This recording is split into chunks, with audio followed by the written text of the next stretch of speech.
Welcome back to Sports Talk with Britt. This is going to be my ACC preview for 2014. Just go check out my Big Ten preview and my SEC preview I just did. Also did another Sooner News episode, so go check that out as well. This will be my third in the Power 5 conference previews I'm going to do. I will hopefully get Pac-12 done tomorrow and then Big 12 the next couple days after that because it'll take me a little longer. I'm going to try to get some more videos going. Like I said, it's been, we kind of had some... it's been hectic around here lately, so I'll get as many up as I can starting pretty soon. Especially I'll get those previews done for all the OU games, post-game shows, Dallas Cowboys, any Lakers news, Yankees news, any sports news in general. So I'm going to try to get back to doing it. It's been about 5 days since I made a video, but this is my third one tonight, so let's go ahead and get this started. I'm going to start with the Coastal Division first. Okay. Let me see here. Finishing last in the Coastal Division, I have Virginia at 0-8 and 2-10, which their coach is on the hot seat, so this would probably be his last year. I have them losing to UCLA. I have them beating Richmond at home. I have them losing to Louisville at home. I have them losing at BYU. I have them beating Kent State. Then I have them losing against Pitt, at Duke, versus UNC at home, at Georgia Tech, at Florida State, versus Miami, and at Virginia Tech. So they have a pretty tough schedule there. So I know they're not very good. I know they haven't been good in a while. So I think it'll be a tough year for Virginia. Finishing right above them at 2-6 in conference and 5-7 overall, I have Georgia Tech. I have Georgia Tech's schedule right here. I have them beating Wofford, at Tulane, and beating Georgia Southern to start season 3-0 before they lose at Virginia Tech. They lose to Miami. They lose to Duke.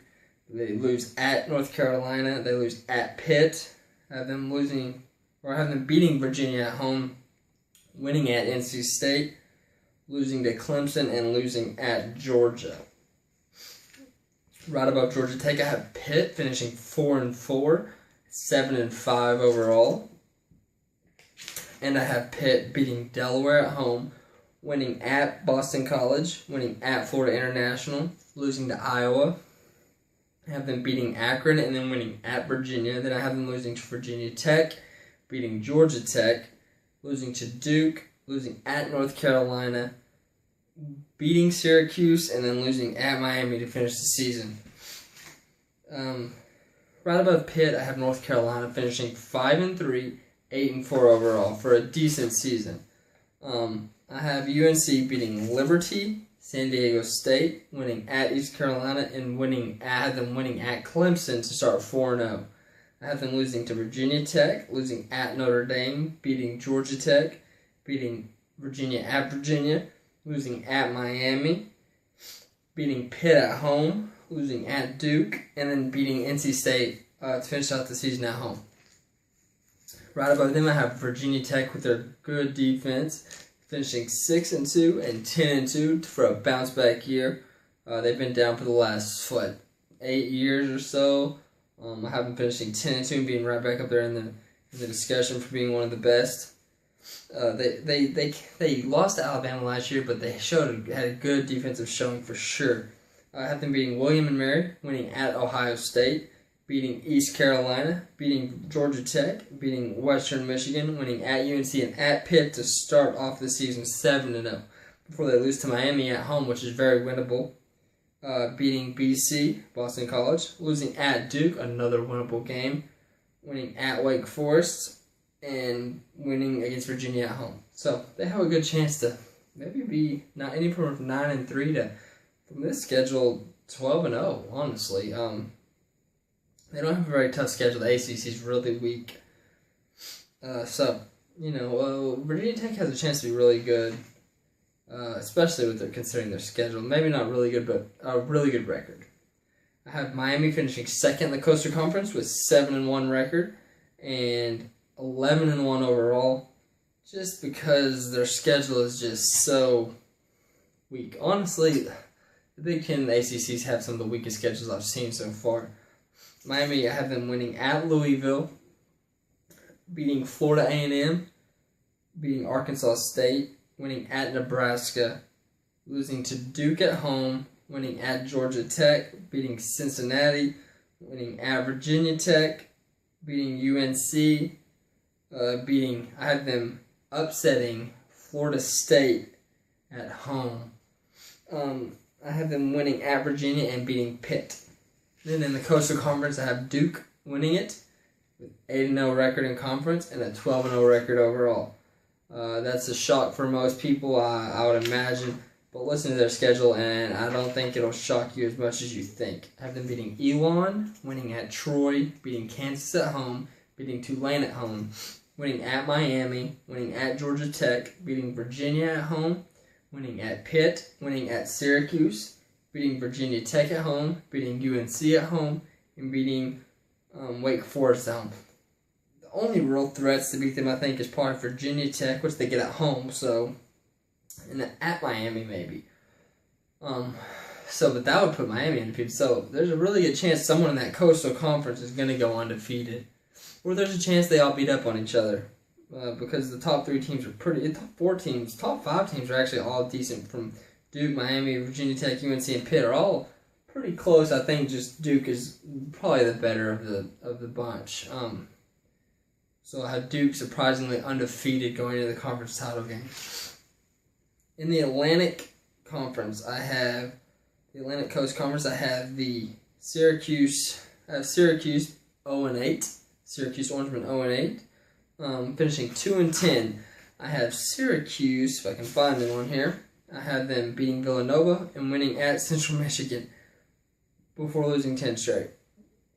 To Maryland, Notre Dame, Louisville, Florida State, at Wake Forest, at Clemson, to NC State, to Duke, at Pitt, and at Boston College. They've got the teams they can beat, like some of the other teams I said in the Big Ten preview. Teams they can beat on the road. They can win. They can beat Boston College. They can win it, but I don't know if I'm losing because it's at Boston College. Same with Wake Forest. That's 2 more wins that they could possibly have if it was at home. So, finishing right above them, I have Boston College at 1-7 with a 3-9 overall record. I have Boston College winning at UMass, losing to Pitt, losing to the USC Trojans, beating Maine, losing to Colorado State, losing at NC State, losing to Clemson, losing at Wake Forest, losing at Virginia Tech, losing to Louisville, losing at Florida State, and beating Syracuse. Right above them, I have Wake Forest with a 2-6 conference record and a 5-6 overall record. I have, wherever Wake Forest is, I have them losing at Louisiana Monroe, beating Gardner-Webb, winning at Utah State, beating Army, losing at Louisville, at Florida State, beating Syracuse and beating Boston College, losing to Clemson at home, losing at NC State, losing to Virginia Tech at home, and losing at Duke. Right above them, I have NC State at 3-5 with a 7-5 overall record. I have them beating Georgia Southern, beating Old Dominion, winning at South Florida, and beating Presbyterian to start 4-0 before they lose to Florida State and at Clemson. Then they play Boston College at home. I have them winning that, losing at Louisville, winning at Syracuse, losing to Georgia Tech, beating Wake Forest, and losing at North Carolina. Right above them, I have Clemson falling down to earth with a 5-3 conference record and a 7-5 overall record. I just think they fall back a lot with Todd Boyd leaving and Sammy Watkins being gone. I had them losing at Georgia to start the season. I had them beating South Carolina State before losing at Florida State, starting off with a 1-2 record. Then I had them losing to North Carolina, which they could easily win. I have them beating North Carolina State before losing to Louisville. I have them beating Boston College at Boston College and then beating Syracuse at home, winning at Wake Forest, winning at Georgia Tech, beating Georgia State, and then losing to South Carolina at the end of the season. Right above them, the shocker to most of y'all, Florida State with a 6-2 conference record and a 10-2 overall record. I have Florida State beating Oklahoma State, beating Citadel, beating Clemson, winning at North Carolina State, beating Wake Forest, winning at Syracuse, and beating Notre Dame before going to Louisville and suffering the upset. I think Louisville is going to be a lot better than people think, especially with Petrino back at the helm, and at Louisville is a tough place to play. I have them beating Virginia before going and losing at Miami, another tough place to play in a rivalry game. Florida State, they're in the same state, bad blood, so I have them losing at Miami before winning against Boston College and Florida to finish out the season. So I have your Atlantic Coast Conference champion at 7-1 and 11-1 overall, the Louisville Cardinals in their first year in the ACC. I know it's going to be a shock to most of you, but that's just my opinion. I have Louisville losing to Miami to start the season before ripping off 11 straight, beating, I don't even know who that is. Murray State. I'm sorry, Murray State. I couldn't read my handwriting for a minute. Murray State. Then winning at Virginia, winning at Florida International, beating Wake Forest, all winnable. All should win every one of those games. Winning at Syracuse, winning at Clemson, very possible. That's a possible loss as well, though. Beating North Carolina State, like I said, the upset of Florida State, winning at Boston College, at Notre Dame, and beating Kentucky. So that brings your conference championship in the ACC. Duke versus Louisville. Undefeated Duke versus the one-loss Louisville, and I have Louisville scoring the upset and winning the ACC championship in their first year. Now with Louisville at 12-1, what it looks like now, my three winners. What did I do with that? My three winners so far for the SEC, the Big Ten, and the ACC is South Carolina, Louisville, and Michigan State, all with one loss. I'm pretty sure that's South Carolina with one loss. Right now, looking at that, the worst team on there is going to be Louisville for sure. There's a good chance that the ACC champion could get left out in my Final Four. You'll have to stick around to find out, though. I don't know for sure yet because I still don't know how I have one in the Pac-12.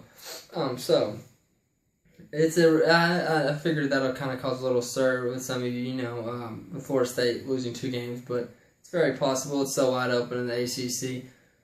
Don't forget to like, share, and subscribe, and comment. Keep watching.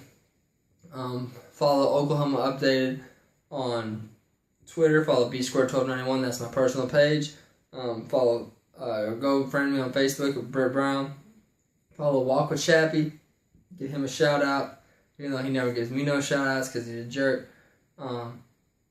Follow Onikuno, Hambone694, OU Center 56, all good guys to follow. I'm just going to give them shots because I love watching their videos. They make awesome OU videos. We're 1 week away, guys. Pumped for the season. So excited. Keep watching. Until next time, thanks for watching Sports Talk with Brett.